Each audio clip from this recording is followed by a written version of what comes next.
Hello, everyone. Welcome to the seventh clip of Sensei Jamal Measaras' life history. Hello, Sensei. Hi. And you ended that you are very motivated to give trainings. You earned a lot of money. And can you continue with it? Oh, that was from the last episode. Mhm. Yes. I was really motivated and I was teaching part-time karate. Excuse me. I was a brown belt at that time. I remember I haven't got my black belt yet. And I was teaching the doctors and I was also teaching my working colleagues in the hospital. And I had about 40 to 50 students or maybe more, sometimes less. And I was making really a lot of money and really doing well for a brown belt itself. Well, my teacher then asked me for a higher fees for his dojo. From $30-40 he was asking me. So I bargained and I gave him a little bit more. Mm-hmm. And I had more students in my dojo than in his classes. It's funny. Yes, I had more money. I was making more money. And well, anyway, I used to sometimes when my teacher is gone out to Japan or somewhere else, his brother used to teach karate, and his brother has to go to another cities to teach. His brother had a dojo.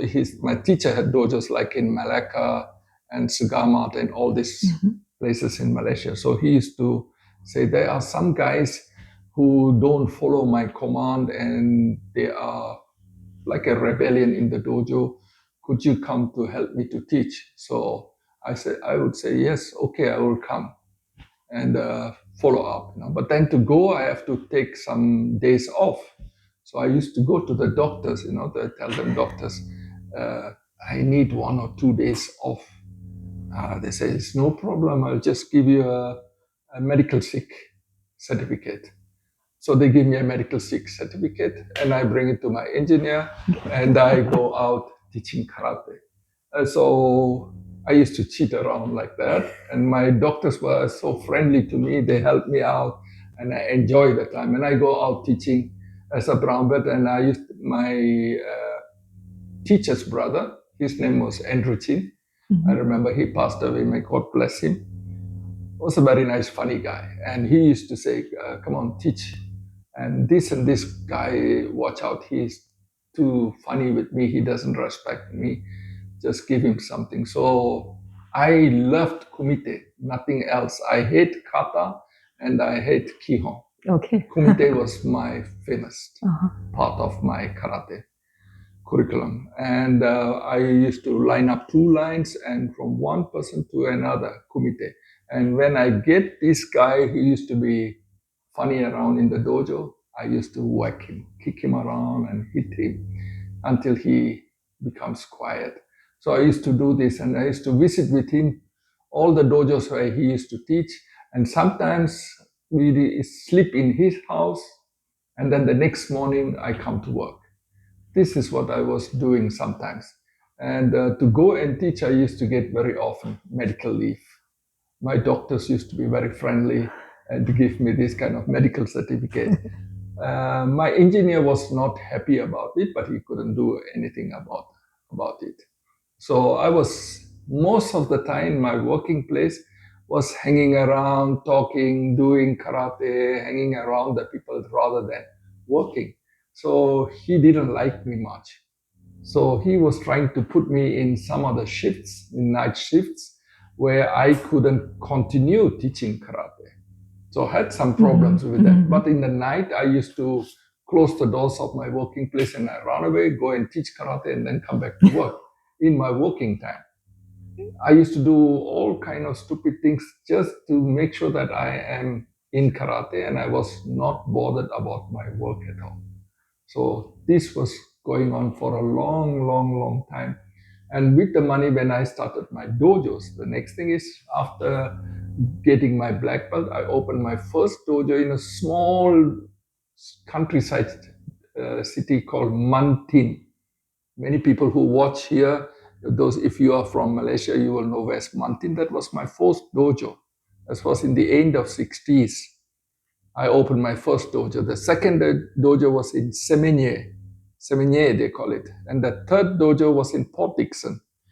All these three dojos, I made so much money, really so much money that I told my parents to quit their work. They didn't work anymore until they passed away because I was making a lot of money. I used to have my own car. I used to come to work with the good Toyota cars, and beside me, my engineer used to park his Ford Escort, an old rotten car, and he was not happy to see this young boy coming around with a nice sport car, and he was having an old car.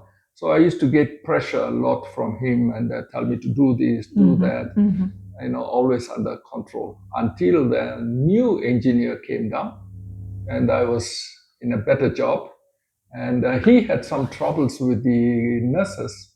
Not with the nurses. He was a small playboy. Was a very nice engineer. I loved him. I liked him. And what happened is the girls were having a boyfriend, and their boyfriend found out, and they bashed him up. So he was blue and black. So he told the people in the working place, I need help. So they said, you should go to Jamal. Jamal will help you. He's a karate man. So he went down looking for me to my house, and I was on medical leave, supposed to be sick, staying at home. I was not at home, and I was going out somewhere else teaching. So when I came back, my father told me, your engineer was here. I was really scared.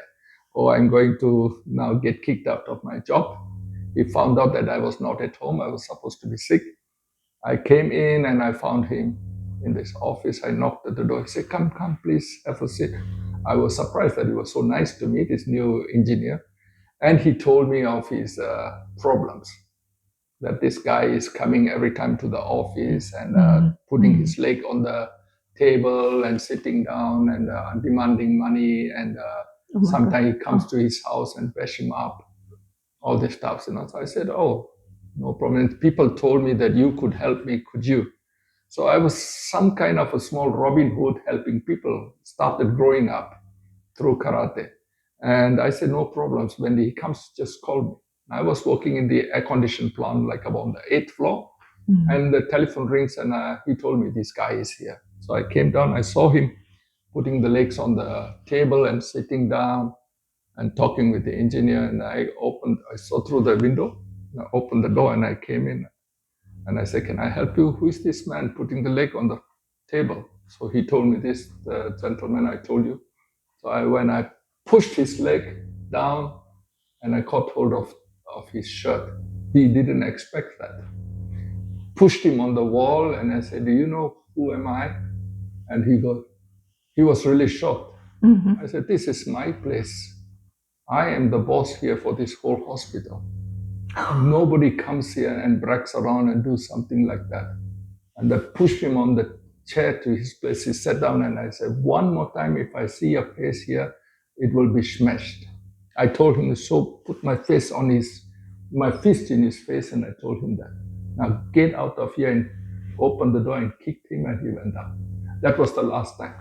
Oh, wow. So my engineer was very happy. He came to visit to my dojo, took me out for dinner that night, and he said, what can I do for you? I said, nothing. I said, please tell me whatever you want. I said, would you give me day shift, no night shift? He said, no problem. Since I stopped working, I was only working at the day shift, no more night shifts anymore, and I could continue teaching my karate much more better. And he also told me something. It was very nice, when you're working, just put down 2-3 hours overtime that you are working, So I used to write, overtime 2 hours, 3 hours, and I used to get more money. Well, government money, everybody cheats government. Government cheats us, they take our taxes. So I cheated the government 2-3 hours, sometime a week or two, and I used to get money. Well, it was a wonderful time working at the hospital with the engineer, and this was a very nice time. Maybe you can continue in the next episode. See you all on the next clip. Bye. Was a great story. Thank you. You're most welcome. See you.